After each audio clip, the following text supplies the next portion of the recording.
Welcome to Pop Culture on the Apricot Tree, where we talk about gospel insights through great stories and help you find entertainment that is both true and beautiful. Pop Culture on the Apricot Tree is part of the Public Square Media network of podcasts that seek to bring an LDS perspective into the public square. I'm your host, Carl Cranney. I have a PhD in religion, and I've written on the intersection of religious themes in pop culture. And joining me today is, of course, my co-host, Liz. Hi, everyone. I'm Liz Busby. I'm a writer of science fiction and fantasy, a graduate student of English at BYU, and a Latter-day Saint. And we have two guests today. I'm excited to bring Megan onto the podcast. Megan, could you please introduce yourself? Hi, I'm Megan. I'm a teacher and a Sunday school teacher, and I'm a Mormon culture and pop culture super fan. My brain loves where the two things intersect. Well, this is the podcast for you. And joining us also is Matthew Bowman. Matt, could you introduce yourself? Hello, I'm Matt Bowman. I am a professor of religious studies. I was also briefly for 2 years a film major before I decided that a film major was a bad move career-wise, and so became a history major instead. We're excited to have you both join us here today, where we're going to be talking about Indiana Jones. We'll be mostly focusing on the latest film, Indiana Jones and the Dial of Destiny, which is now available to stream on Disney+, but we're also going to talk about the Indiana Jones mythos generally, and some possible fun connections to the Latter-day Saints. But first, we're going to do our Best Books segment, where we each recommend one thing we are watching, reading, or listening to. I have one and a half recommendations today. The first is a memory called Empire. It won the Hugo Award in 2020, and it was just really a fun reads. There's good science fiction there about the nature of memory and the nature of what makes an individual up, because one of the conceits is you can put a little implant in your head that has like the memories of previous people. So like if you want to be a pilot, you can have like 14 generations of pilots in your head with you, helping you be a better pilot. But what does that do to your identity? And anyway, there are just some good science fiction conversations in this book as all the shenanigans happen with assassinations of ambassadors and alien wars and fun stuff like that. And so I really enjoyed a memory called Empire, and I'm happy to recommend that to you guys. I do have another recommendation, but I'm not going to say it out loud. So if you want a recommendation for a very R-rated anime that is amazing in every way, but I don't feel comfortable recommending it on a Latter-day Saint podcast, send me a DM. But I've got one that just blew me away, but you have to send me a note if you'd like to figure out what that is. So anyway, Liz, what do you got for us this time? Well, I'll give our non-R-rated anime recommendation for today. My husband and I have been watching this anime on Netflix called Delicious in Dungeon, and it's a faux Dungeons and Dragons feel, but basically this group of adventurers, they're really poor, they can't afford the supplies they need to go back into the dungeon. And so they decide they're going to live off the dungeon by cooking the monsters and harvesting them and cooking them into all sorts of dishes. So it's like a combination of Dungeons and Dragons anime with a whole bunch of anime food porn, just like the beautifully illustrated food that just makes you want to go out to a Japanese restaurant like now. So it's really fun, very light, very enjoyable. It's still coming out, so no content warnings right now, and that's called Delicious in Dungeon. So I really wanted to find a cool recommendation, but I think I'll just be honest. There is a show called Strange-est Things, where museums around the world pick 2 or 3 of their strangest things. And it's really harkens back to the 90s kind of History Channel. There's very short segments. They go about 3 or 4 things per episode. There's lots of green screen involved, lots of talking heads. But I find it so fascinating and so fun to watch. I just have to recommend it. I think you can see season 2 on HBO. I think you could probably purchase it. But it just gives you those little tidbits. It really took me back to my childhood watching History Channel to learn about interesting things presented in a really delightful way. It's really delightful. Particularly, there is this episode about the mirror of Dr. John Dee. You guys familiar with Dr. John Dee? Absolutely. So Dr. John Dee was the official astrologer of Elizabeth I. Just say wizard. He was a wizard. Yeah, okay. Yeah, that's what they called him. He was the wizard of Elizabeth I. In fact, she was coronated on January 15th. Usually it was on like a special saint's day, but because he had like studied the stars and the heaven. He famously said he had a urim and thummim and that he could use it to translate things and see angels. So there's a really good intersection here. He's a very fascinating person. But they had one of his black mirrors, and it was just in a museum. And finally, somebody said, "What do you think it's made of?"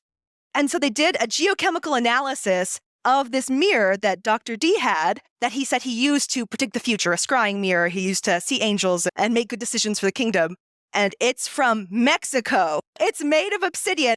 And so to understand, like in the mine in Europe, how you could have this artifact that they probably took during one of the campaigns that had just happened and brought it over to England so that they could use it, this idea of the old world and the new world joining. I just find that so fascinating. Really good, just like Indiana Jones. I was going to say, this sounds like an excellent accompaniment to Indiana Jones. Latter-day Saints and Indiana Jones, the Old World, the New World, the Book of Mormon, Mesoamerica. We're checking all the boxes at once. All right. Thanks for that recommendation. Matt, what do you have for our listeners this episode? So I couldn't decide. So I have three things: one reading, one TV, one movie. This is the time of year when I, as a forlorn, lost film major, find it very important to watch all of the major Oscar movies. So I would recommend Past Lives, which is a small film by Celine Song that's nominated for Best Picture and Best Screenplay. It is absolutely heartbreaking about a Korean woman who migrates to the United States while she is in high school, meets an American man and falls in love with him. And then her childhood best friend, quasi-boyfriend from when she was 13 shows up again in her life. And it is moving and touching and deeply profound. On the opposite end of the spectrum, my wife and I are right now watching Come on Earth on Netflix, which is a British comedy series in the best tradition, I think, of very classic 70s and 80s British comedy like Fawlty Towers, entirely straight-faced, but utterly ridiculous, full of delightful introductions to world history. So that is recommended.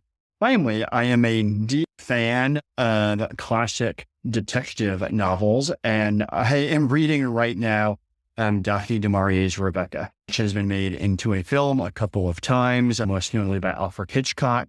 It is gothic and soapy, and the kind of best combination. Just think of a wonderful combination of The Great Gatsby and the work of the Bronte sisters, and that will about nail it. There are ghosts, and there are decaying mansions, and there are crazy, insane, elderly British ladies, and all the best kind of stuff you would hope for. So, Rebecca by Daphne du Maurier. Thank you for those recommendations. We will have links to all of these on our website, popcultureapricottree.com. Buying through those links helps support our podcast so that we can keep bringing you conversations about the true and beautiful in pop culture. And now on to our main discussion of Indiana Jones. We wanted to start with the original post that ended up being the catalyst for an article that, anyway, Megan, I'm just going to toss it to you and say, go ahead and get us started. You're the one who was the genesis in some ways for all of this, so take it away.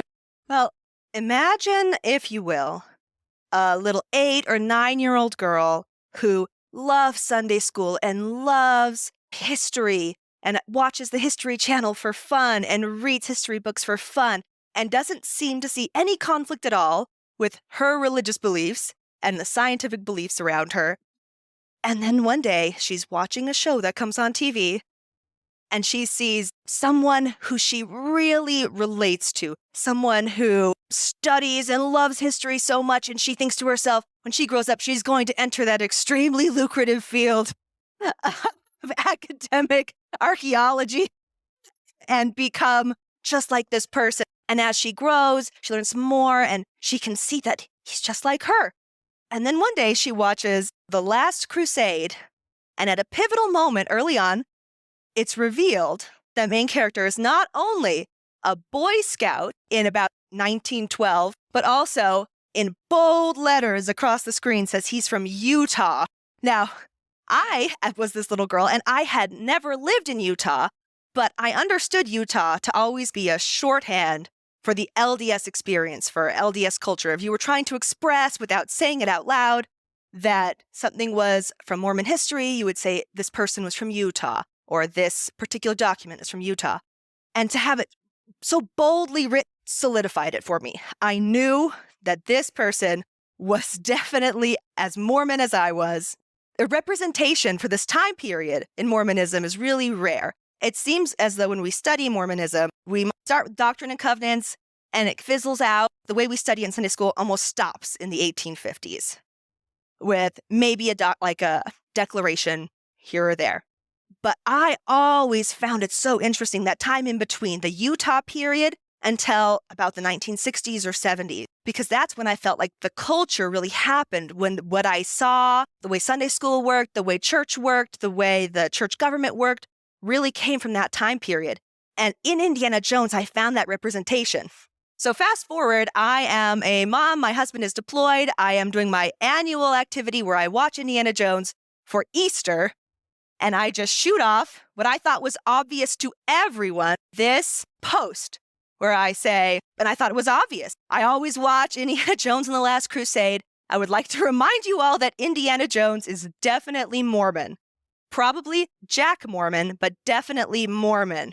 And then I go on to list these various reasons why I believe this. He's a Boy Scout in Utah in 1912. That means he was probably born in Utah in the 1890s. His father is a European immigrant from the British Isles.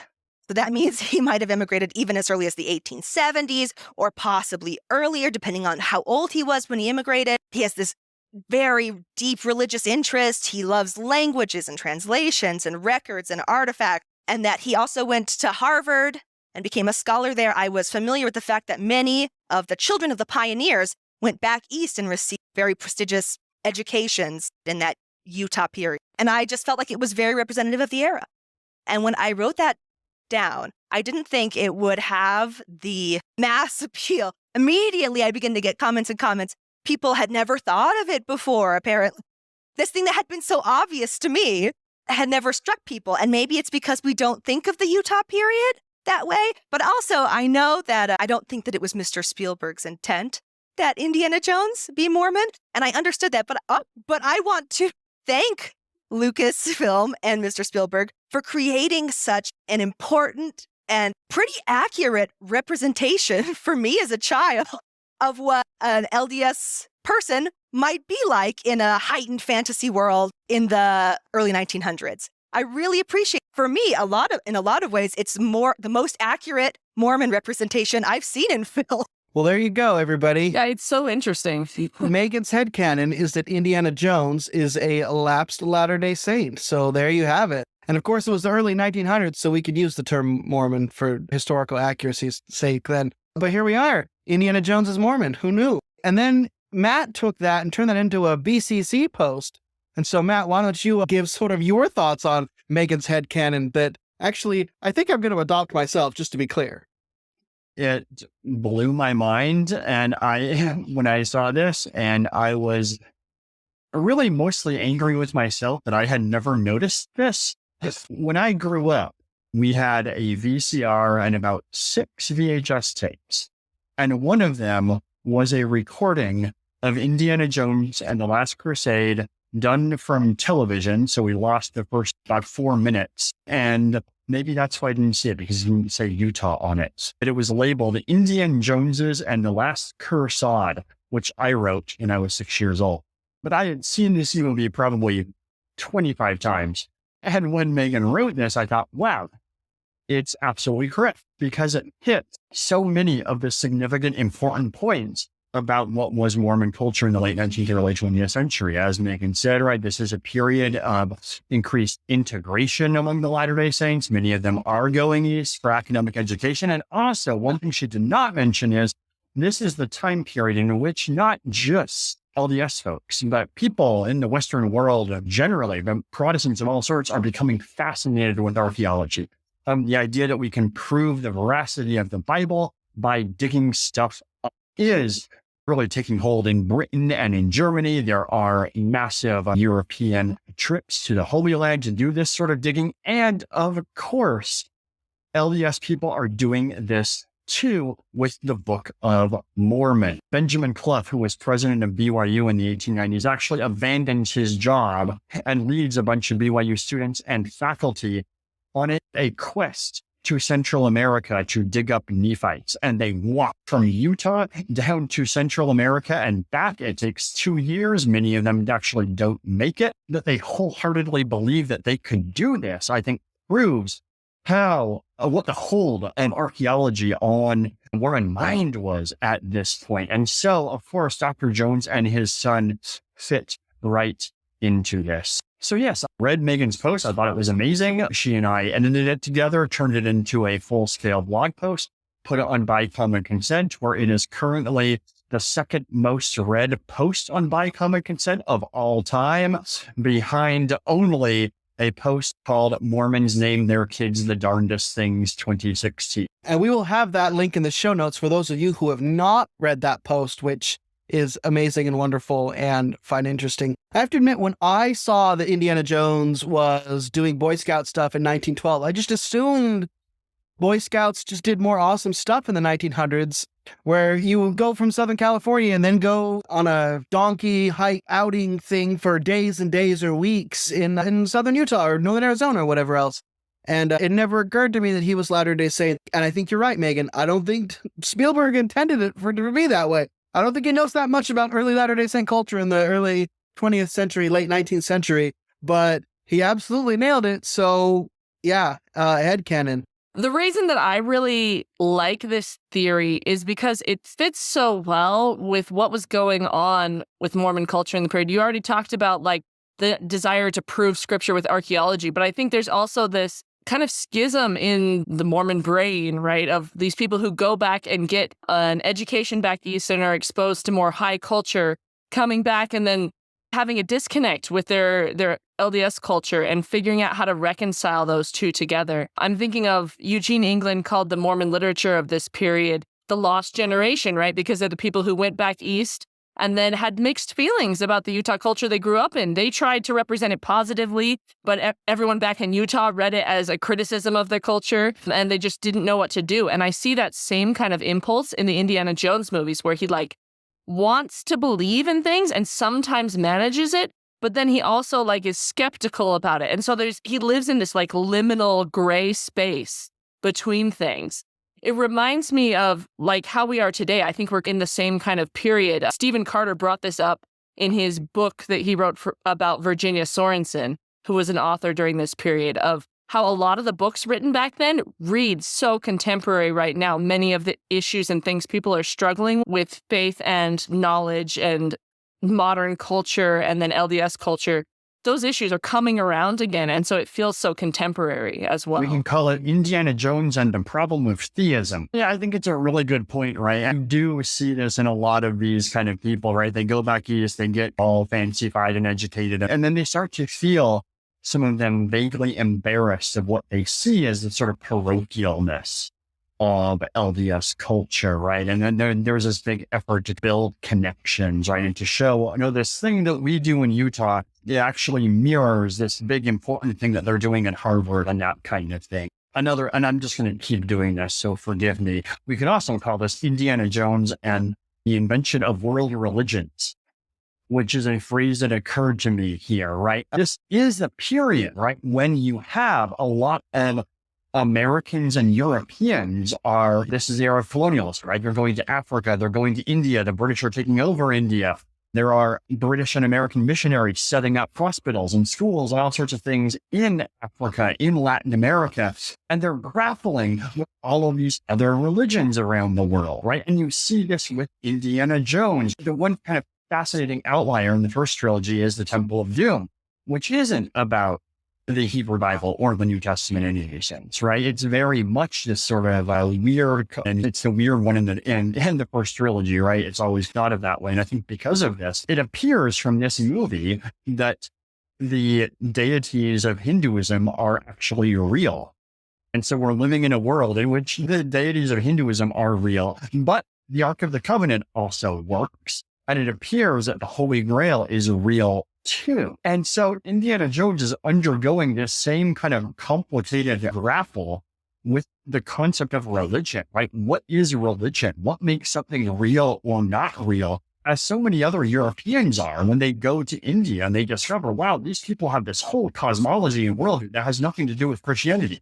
And so they try to explain it. And many of them come to this kind of like odd, benevolent pluralism that Indiana Jones himself embraced, which says there are good things about all of these religions. There's truth everywhere. And this is the kind of this sort of soft pluralism you get by the late 20th century, right? It says all religions are basically the same. They all have truth in their own ways too. And Indiana Jones, right? His kind of ambivalence, his inability to say, I'm a devout Christian or I believe in Judaism because I saw the Ark of the Covenant is really characteristic of this willingness to live in tension and to say all things are true. Some of everything is true.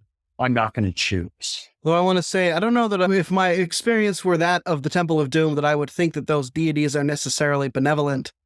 Their priests are like ripping hearts out of people and stuff. Well, doesn't Christian theology also have unbenevolent spirits or people who misuse religion?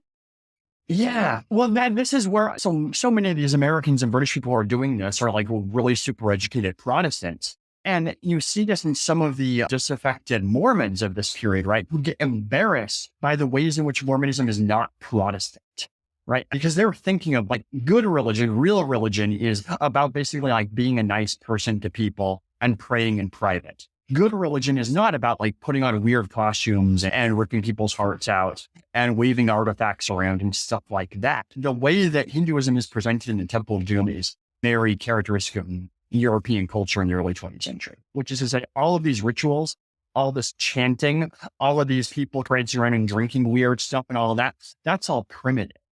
And that, I think, throughout the first three movies in particular, right? All of these artifacts, these rituals, these rites are viewed with this kind of like interesting detachment. This stuff is maybe real, but it is not going to influence how I live my life because I'm respectable and I'm a professor and I wear suits and I drink my coffee in the morning because I'm a Jack Mormon. And then I go and teach my class and then I go back to my little apartment and read my books. I'm not going to like start putting on headdresses and stuff like that because that's all primitive. And even I think the knight at the end of the Last Crusade is really representative of this. It's all in the past. It's forgotten. It's interesting and maybe powerful, but I don't have to abide by it because I'm a respectable 20th century person. Yeah, I have noticed because I personally love the things about Mormon culture that a lot of people find uncomfortable. I was teaching Sunday school and I had mentioned a list of rites I had written. I'm like, we have religious rites. And I just in passing, as I didn't think anything of it. And an older woman raised her hand and she was quite angry with me. We are not weird people who have weird rites like other. And I was quite taken aback because I find in Mormonism this interesting meeting place between what we might consider more Protestant, home-based, personal-based religion, but we still have these ceremonies and physical aspects of religion that we find very important. I was interested because when I was growing up, and I didn't think I was particularly special about this, I thought this was Mormon theology because Joseph Smith had said, "The inquiry is frequently made of me, wherein do you differ from others in your religious views? In reality and essence, we do not differ so far in our religious views, but that we would drink all into one principle of love. One of the grand fundamental principles of Mormonism is to receive truth, let it come from whence it may." My father had served a mission in Japan. I don't think he came away from that mission with a disdain for Japanese or Shinto beliefs or Buddhism. Instead, when he took us, and we lived there for several years, he would take us to the temples. He would say, look at all this beauty, look at this spiritual truth. And he would tell us explicitly that Mormonism was to look for those good truths in all the different religions. And I have a real fear that sometimes when we try to move away from that, because we're trying to relate more to maybe the religions around us currently, that we are losing something really special that's inherent to us. Like in Indiana Jones, it made sense to me that Indiana Jones would be so international, that he would go to India and that he would care about children. One of the patterns of Indiana Jones, it always seems to be the pattern until maybe the more recent movies, was that Indiana Jones would go in interested in something for an archaeological reason, have a lot of enthusiasm, and then unexpectedly, it would have some sort of real power that would save him from evil at the last minute. That's the tension that Mormonism is dealing with in microcosm in the early 20th century, which is to say, We have a past in which people think we were quote unquote weird. We're trying to move on and become respectable and quote unquote normal, but we don't want to sever ourselves completely from that past. In all three of the first movies, right, the past is interesting and seductive and fascinating and powerful, but also a little bit alien. It's not the way we do things now. The Ark of the Covenant, the Kali Stones, the Holy Grail, right? These things are, and quite literally in the case of the Last Crusade, where the Holy Grail is tucked away in a place where it cannot leave. It is stored in this past, but we can go to it, to our normal, respectable lives. It's interesting to hear Liz point out the sort of the cyclical nature of how some of these things were dealt with by Latter-day Saints in the early 20th century. I was just thinking, like, my wife and I went to the temple this morning, and the very high church ritual of the endowment ceremony is jarring for some Latter-day Saints. And I remember hearing Fiona Givens talk about how she thinks the best temple prep would be to send people to go to Mass, so they see what like a group worship service is, right? And I had a friend of mine who was in my master's program at Yale who told me like, oh, I love the temple. I love the Celestial Room. I don't know about the endowment. And I'm like, stop being such a New England Protestant. We still have these tensions in our church. It's interesting to be able to watch Indiana Jones deal with some of these same things because it's early 20th century, a little removed from us. You can put yourself in his shoes and say like, well, what does it mean to believe very strongly in the truth claims of the Church of Jesus Christ of Latter-day Saints, but be able to go to Mass and to have a positive experience? Is that like what Indiana Jones was having these sort of otherworldly experiences? Should he let it change him? It never seems to have, which is one of my disappointments about Dial of Destiny, actually. It's just like, oh, he's retiring from Hunter College, and this was his life, and it never amounted to anything more than that. And that gets to his arc in Dial of Destiny. Is this all Indiana Jones is? And that has some interesting implications for what is a life well lived, was the theme of the fifth movie, which I enjoyed. Oh, I have two quick thoughts. First was talking about the Ark of the Covenant being filed away in these boxes. And that, to me, is the most Latter-day Saint thing that we're going to go store this in the granite vault, guys. We'll get to it later. We literally did it with the seer stone, and then they dragged it out and took a picture of it and put it in the ensign like 150 years later. And the word that is so often used here, right, is weird. That stuff is weird. And of course, our definition for weird comes from a respectable Protestant culture. In kind of religious studies terms, maybe we call that, right? That is the submersion of charisma into bureaucracy. And that's what happens in all of these movies, right? They go to this kind of charismatic weirdness. They find it, but then they retreat and go back to normalcy. Normalcy being regular Protestantism. So interesting to see how people are trying to integrate that today. Like, I think of Anthony Sweat and other LDS artists who are trying to like provide these illustrations of these more weird aspects of LDS history. Doing illustrations of the seer stones and looking in the hat and of different anointings and washings that people did back in the day that we don't do nowadays. And the more Mormon literature and weird Mormon art movement that's just surging right now with people trying to say, no, wait, actually, we don't want to be Protestant. Let's be Mormon and let's bring all this weirdness back out of the closet and like accept it as part of us. I'm just giving another plug for Angels and Seer Stones right now. That's a great podcast. You should all go listen to it because it brings some of that old school weirdness back. It talks about it in great and interesting ways. And very positive ways. I love that. In The Last Crusade, after he gets that cross of Coronado back, the man doesn't have a name. They call him Panama Hat in the script. Panama Hat is talking to Indiana Jones as he's adult. And Indiana Jones says, it belongs in a museum. And then he says something very interesting back to Indiana Jones. So do you.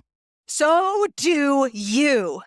And that tie feels like a really good tie to Dial of Destiny. Does he belong in a museum? The aesthetics of especially the early part of Dial of Destiny, the moon landing, the TVs, the more casual culture of dress and behavior of the characters.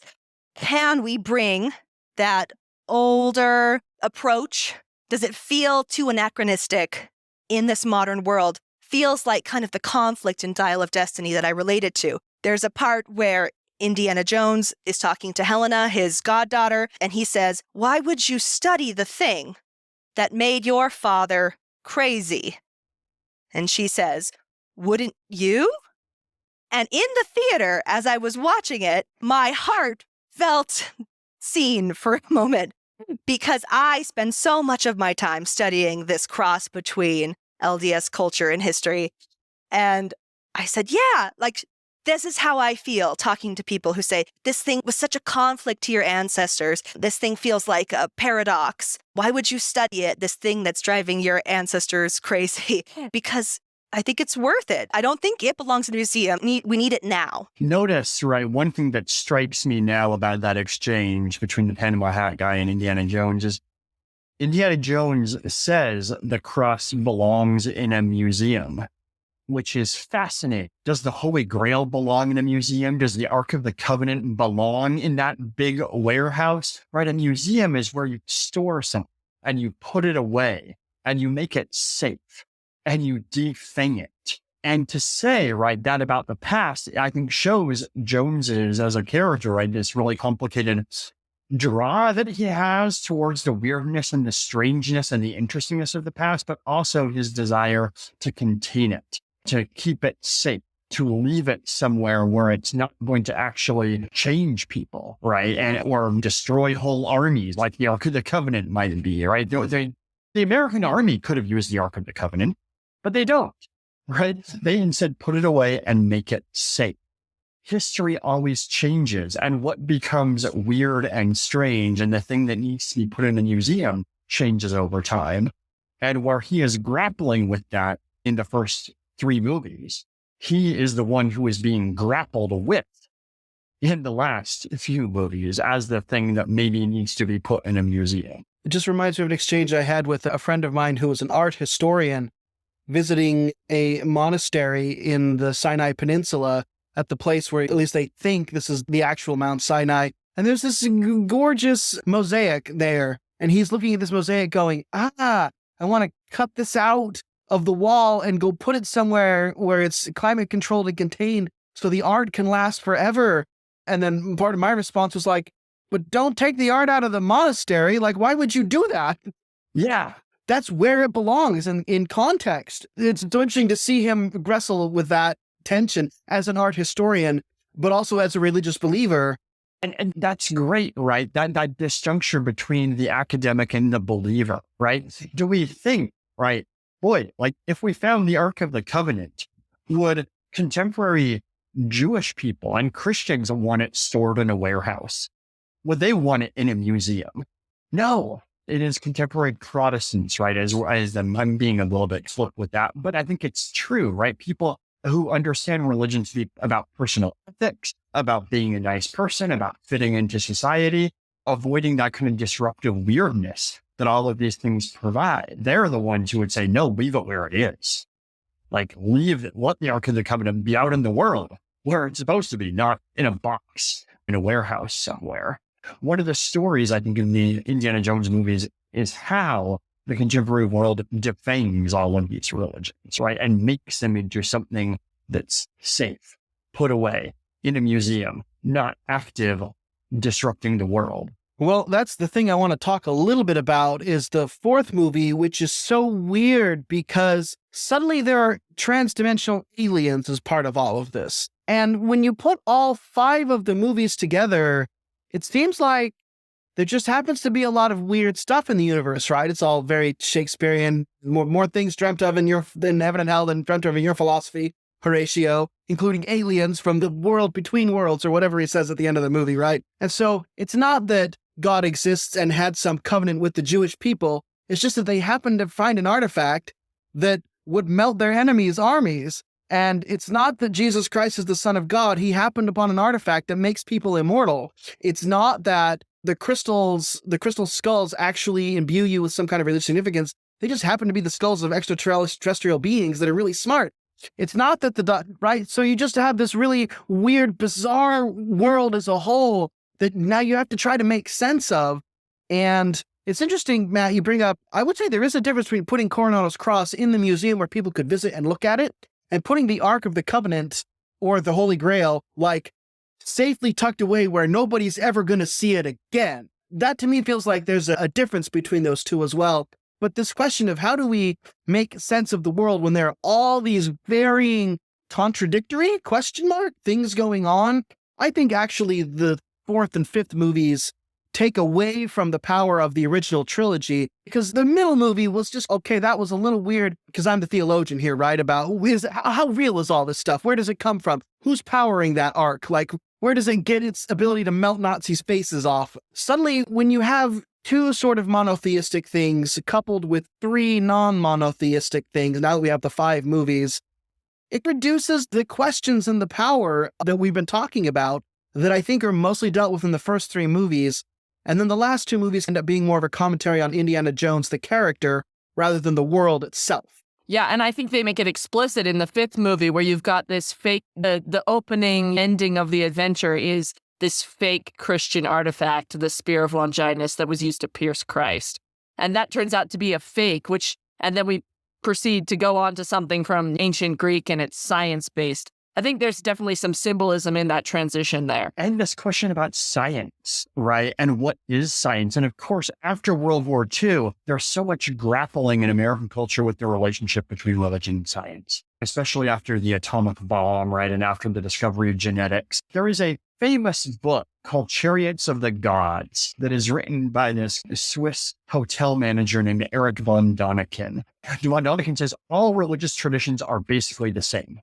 They're all doing the same thing. They're all telling the same thing. But von Däniken says they're all the same because everybody whom human beings have thought were deities or angels or gods were in fact aliens. And the idea here, I think, is nutty and a little bit racist, right? Because von Däniken is saying the Egyptians could not have built the pyramids. It had to have been aliens because they were primitives. But he is also making this argument that religion and science are basically the same thing. There's no sort of supernatural world and natural world.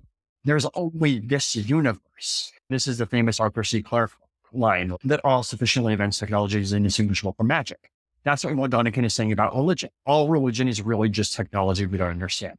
And I really like the way Captain Pike in Star Trek Discovery in one of its episodes talked about, reworked that to say any sufficiently advanced extraterrestrial intelligence would be indistinguishable from God. I think actually what's interesting, right, is that this 4th movie does in fact weirdly fit into the way that these Indiana Jones movies have been treating religion all along, which is to say, right, there's all of these different powers out in the world. And this is this basic kind of liberal Protestant message of the early 20th century is that all religions are basically the same.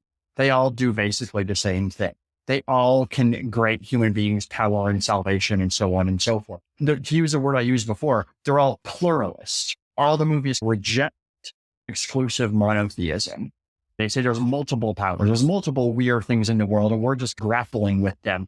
And the 4th movie, I think, really adopts and adapts this kind of mid-20th century fascination with UFOs to make that same argument, just adapted and updated to include technology as a religion. There is a problem with having an artifact that you can study. There's a historian named Lily Filson who talks about how in medieval and Renaissance churches, they often had early automatons, so the saints would appear to move, or the statue might bleed or weep, or even the crucifixes were hinged, and that as part of the Reformation, when they took them down, they would open them up in the city square to show the gear works to the people. That there's a problem with having a physical thing sometimes, but I think that we understand a little bit closer to the way Indiana Jones's dad understands it. That famous scene where he slaps Indiana Jones. He says, that's blasphemy. And he gives this speech that goes, the quest for the Grail is not archaeology. It's a race against evil. If it is captured by the Nazis, the armies of darkness will march all over the face of the earth, which is a very almost Templar LDS understanding of evil. Feels very Dan Brown. Exactly. But also, I think it's funny. I'm going to try to be very careful with how I express this, that we explicitly say in our high rights and religions that Satan has a global destructive view. He wants militaries and riches in order to oppress others. But we are one of the few religions who explicitly state he's part of the armies of darkness that march over the face of the earth to oppress others. But returning to what I said, The quest for the Grail is not archaeology, at least not in Indiana Jones's father's mind. And I'm imagining Indiana Jones's father as part of that later pioneer influx coming into the Utah Valley, that they would have an understanding that the literal is not the symbolic. We don't have transubstantiation in our sacrament. You don't need any special effects. You don't need CGI to show a Mormon spiritual expression. That also, I think, goes to the point I was making earlier about film 4, right? Which is, what is the difference between religion and science? Are these coherent categories or not? And there have been a lot of LDS theologians, and particularly in the early 20th century, right, who argued that religion and science were essentially the same thing. That it did not make sense to think of these categories as something different. That in fact, God was God because he had mastered physical laws of the universe. And he wasn't doing miracles just by like snapping his fingers, right? That he built and constructed and used what we would understand as scientific methods. Back to the Arthur C. Clarke quote. I remember like in Superman Returns, Lex Luthor says it, and then I encountered in Star Trek Discovery, and then the Arthur C. Clarke. And I remember reading Jesus the Christ, where James Talmage makes the same point. And I'm like, well, there's our out of the mouth of 2 or 3 witnesses. We got Arthur Clarke and James Talmage and Lex Luthor, and now Captain Pike all to start describing the same thing. That any sufficiently advanced technology is indistinguishable from magic. Okay, I found it fascinating, the comment you made, Megan, in our show notes about the central MacGuffin that they're looking for in this latest movie, The Dial of Destiny, being, a dial of curious workmanship from the ancient world. Where have we heard of this thing before? So perhaps it points the way wherever in time you should go. Whenever I see gear-based metal technology in the ancient world, it totally just reflects. I'm like, well, that's very Mormon of them to have thought of it. Like the alethiometer in the Philip Pullman books. Whole time I'm like, well, that makes perfect sense to me that God would be willing to work with a physical mechanism. It bothers me a little that they call it Antikythera, because the Antikythera is the island where they found it. And like, it should just be called the mechanism. But when I saw it, to understand that the ancient world might have kind of a mechanism like that, this was a fun thing for me just because of my Latter-day Saint background. I did want to hit a little bit on the theme that I actually liked about the 5th movie, even though I thought it had a lot of other issues. And I'm not sure as a whole, now with all 5, I like Indiana Jones as much as when it was just 3 and then 4. Like, it gets a little bit less every time they cram something else into it, in my estimation. But the idea that he is taken back to the place where he feels he most belongs, like ancient Rome, there's this battle, he gets to meet Archimedes in person, like there's all this cool stuff. He's like, I want to stay here. And his goddaughter basically has to like give out to Archimedes and say, this is a great man, but he belongs in his own time. And then he goes back, and it turns out, I think that's the point where we realize that Mutt, his son, who we were only introduced in the 4th movie, has died in Vietnam, but he has to go back to Marion. This idea of, you've studied this, you've made this your whole life, but it turns out that's not what's actually important. It's like the theme of another movie I really like, Interstellar, where it's like, I've seen the vastness of the universe, I just want to get home to my daughter, is a theme. I've seen the vastness of history and time, and I could actually go there now, but really I should just go back home to be with my wife in our grief over our son. Which I think is a really interesting theme about what is actually important, even if it took us 5 movies to get there. It doesn't seem like they were deliberately leading up to that at all. It's not necessarily foreshadowed, but at the same time, I felt it was a good moral sort of to end on. You know what the very first line he says in The Dial of Destiny is? He says, I like to be alone. And that's where he starts.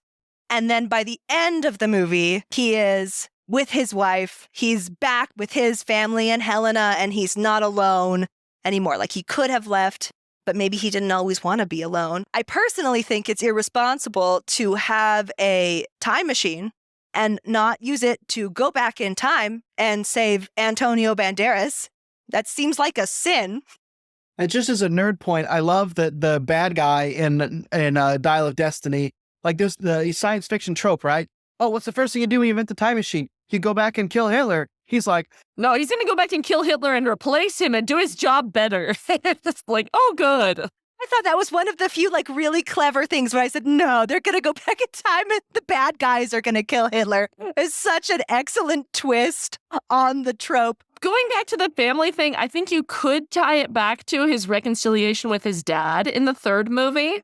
So like his dad was always gone adventuring and eventually they reconcile. They have different points of view about the purpose of archaeology and belief in artifacts. And then he goes through the same thing with Helena in this film, right? Like she's like, get the artifacts, sell them for money. Let's do an auction. Like she's not even going for a museum. She's going straight black market. Like which rich Saudi prince can I sell this to? No moral qualms about that at all. And so Indy's museum qualms are like that's a good middle ground compared to where she was going. But like then she makes the same accusations to him. You were never there.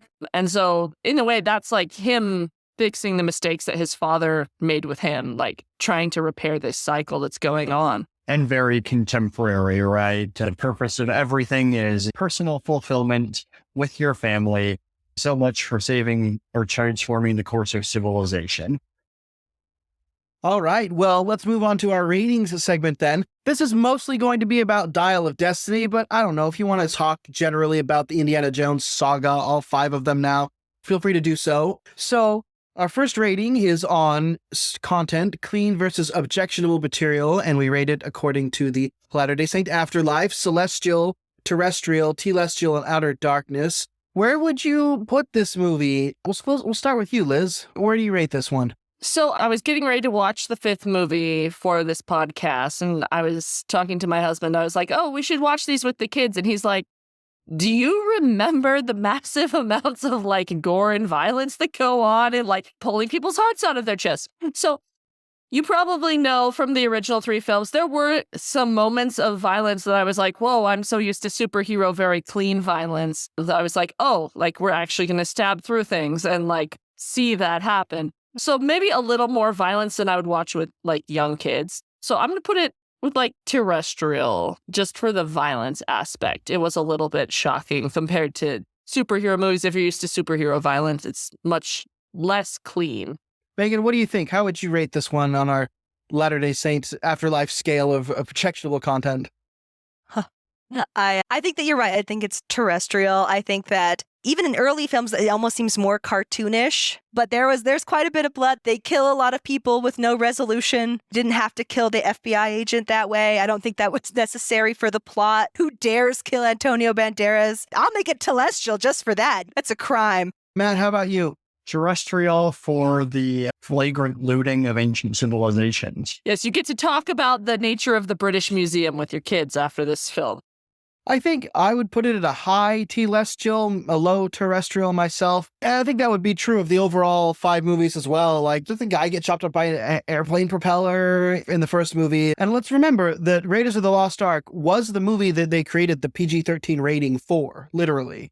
Because they're like, this isn't really R, it's PG. And Spielberg is like, I'm not going to take my kids to go see this. What are you talking about? That's when they made PG-13 as a rating. So that's parental guidance for kids under 13. I think that seems about right. And our next rating, artistic merit, skillful, effective use of craft.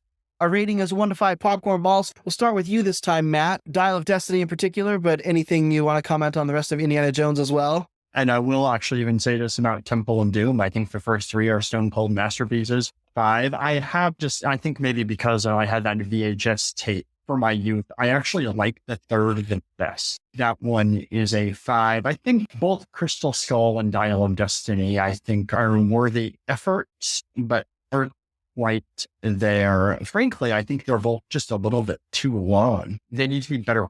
So I think for the last 2, I would say 3 or 4. It's interesting to do one of those things where you try to rank them, like which ones do you think are the best? And for me, I think it would be Last Crusade, and then Raiders of the Lost Ark, and then Dial of Destiny, and then the infamous survive a nuclear explosion in a fridge scene just kind of ruins a whole bunch of Crystal Skull for me. So I think I'm going to have to go Crystal Skull is at the very bottom, just because it's terrible. And so number 4 then is Temple of Doom. So I think overall, I'm going to give the whole thing a 4, because these are just classic movies. I think I agree with Matt that the first 3 are stone cold awesome, just classics. The last two, not as good. I think Dial of Destiny itself, I would give 4 popcorn balls to. It's a fair movie.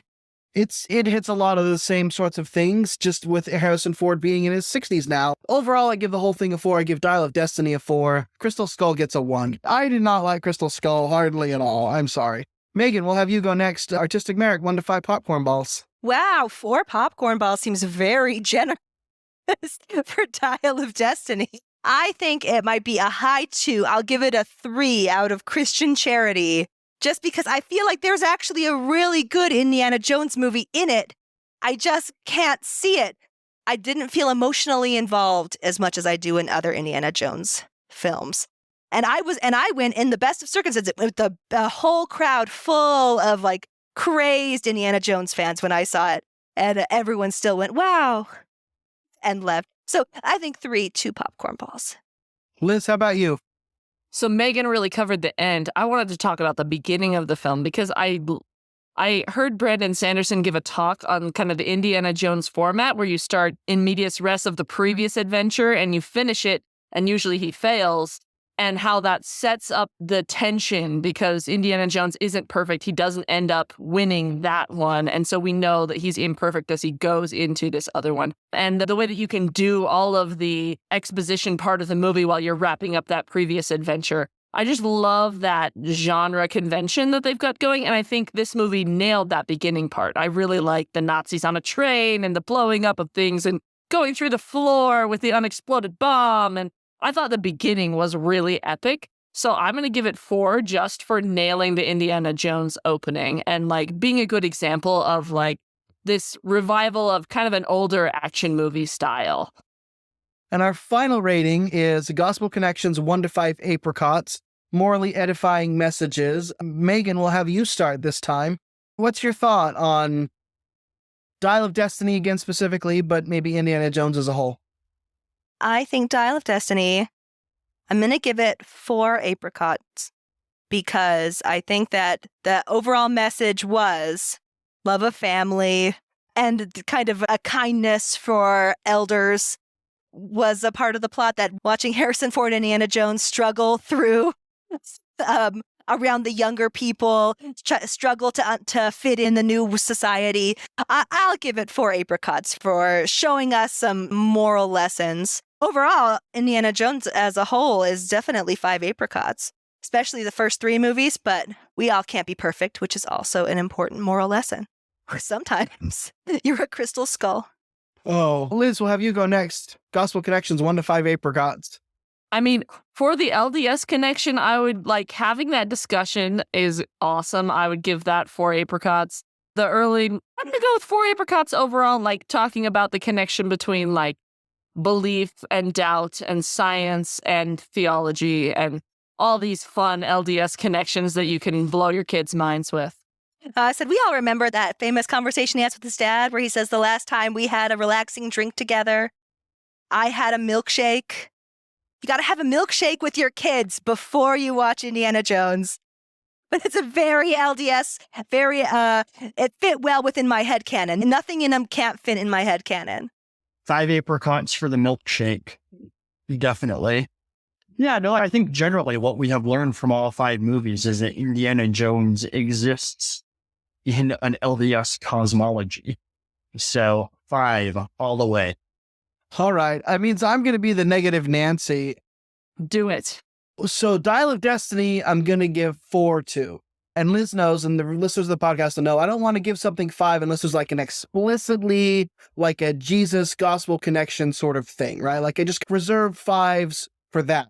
But there were some good themes about maybe it was not the friends we met along the way, but the family we made along the way, right? Like that's the real treasure. And just the interaction between him and his goddaughter and her motivation and him wrestling with his motivation and trying to help her be a better person and not realize it's not all about just selling it to black market Saudi Arabian princes or whatever. The concept of destiny itself, and if you could go back and change things, how would you, was always one that's just fun. They didn't really hit on that too much, but it's there. It's in the background. Where do you belong? Where your treasure is, there will your heart be also, I feel like, is a relevant theme of this movie. So I'm going to give this one 4. Overall, I'm going to do a little weird thing with Indiana Jones here with the overall rating. I'm going to give it 2 apricots. Unless you just listen to our really interesting discussion about the difference between religion and science and theology and culture and Latter-day Saints in the early 20th century, if you have that sort of thing in mind, you can get a lot out of this, and I'll bump the whole thing up to 4. But since I didn't until about 90 minutes ago, I would have given it 2 before then, because it's just Pulp Fiction, and I don't know what to make of the realities behind all these powers, and it's just weird and fun, but didn't seem like really gospel connection, especially now that we've got 2 gospel-connected artifacts and 3 that are not. And it's just like, oh, it like dilutes the importance of those gospel artifacts for me. But I don't know, y'all have convinced me it's Indiana Jones exists in a Mormon cosmology, so here we are. Okay, question, Carl. Question, would you have given the original trilogy a higher rating, just those 3? Yes, because then you're looking at Temple of Doom as this weird outlier among the other 2. You're like, okay, and Temple of Doom is great. Pulp Fiction, I love the point where Indiana Jones punches the guy in the mine and he flies through, hits the ground, and skids like 20 feet. I'm like, yep, this is absolutely Pulp Fiction, because nobody can punch someone that hard, but Harrison Ford can because of reasons, right? But having 2 of the artifacts be the Ark of the Covenant and the Holy Grail makes it more monotheistic in general. And then you can treat the Kali Stones as the outlier, and it feels more religious to me. I don't think they are an outlier. I think stones with mystical powers are very Mormon. I can recognize I'm the outlier on this one. Well, I hope the studios hear that listening to our podcast makes the Indiana Jones experience much richer. They should recommend it to all their viewers. When I show it to my kids, I kind of want to start with the opening of Last Crusade and show that to them and be like, Indiana Jones is a Jack Mormon. And then we can go back to the beginning of Raiders of the Lost Ark and start from there and see how that changes how they view the rest of the movie. Last thought, there's the scene where Indiana Jones, he has this tool, and like Liz was saying, his tools often fail. That's like a big Indiana Jones thing. His tools will fail him. He looks down, his gun has no bullets, and an airplane is heading right for them. And his father looks at the seagulls, and in that moment, you see it cross his face. And I like to imagine that he was thinking of the miracle of the gulls, and how the gulls, and then he chases the seagulls, and the seagulls wipe out the airplane. And I was like, as a young adult, I was like, well, that makes perfect sense. He would remember. It would be very important that seagulls would be a helper to save the Holy Grail. Thanks for joining us on this episode of Pop Culture on the Apricot Tree. You can follow me on Threads. I'm at Carl Cranney. Liz, where can people find you? You can follow my writing and book reviews at lizbusby.com, or I'm also mirroring it now on Substack. So lizbusby.substack.com. You can find me there too. Megan, any social media or anything you'd like to plug? No, because of my husband's job, I can't recommend things or have much of a social media presence. But I can do this. That's fine. Awesome. Well, we're glad to have you on board. Matt, anything you want to plug? You want to please plug your book? Yeah, I am one of those who has come to believe that social media is evil. Really since 2015 or so. So I avoid social media, although I'm around it a little bit because I have to use it sometimes for my job. And to push my work on aliens. I just published a book on alien abduction in the United States. You can learn a lot more about Eric von Däniken in that book. It is called The Abduction of Betty and Barney Hill. I am currently working on a book about UFO belief in the Church of Jesus Christ of Latter-day Saints from the 1830s to the present. We are starting with Lakers on the Moon, and we are going to be ending with near-death experiences in Julia Rowe and people like that. One to look forward to. All right. Thanks for joining us this week. If you've enjoyed this episode, share the podcast with a friend who enjoys good movies and good conversation. You can also subscribe on the podcast platform of your choice or on YouTube. We'd love to hear your thoughts on this episode via email, social media, or on our website. It really makes our day as podcast hosts to hear from you. Liz, can you tell us what we will be discussing in our next episode? All right. Well, we are going to be discussing the many iterations of Pride and Prejudice. This is our Valentine's Day theme. We wanted to do a love story, so we're going to just look at a bunch of different Pride and Prejudice adaptations, talking about why this story sticks around and gets picked up, like we did with our Christmas Carol episode. So watch your favorite Pride and Prejudice adaptation for Valentine's Day with your friends or partners, and then come back and send us your thoughts about that, and we're going to be talking about that on our next episode. Oh my gosh, that sounds so fun. I look forward to watching Pride and Prejudice and Zombies. It still fits. This has been Pop Culture on the Apricot Tree, encouraging you to seek after everything virtuous, lovely, of good report, or praiseworthy. See you next time.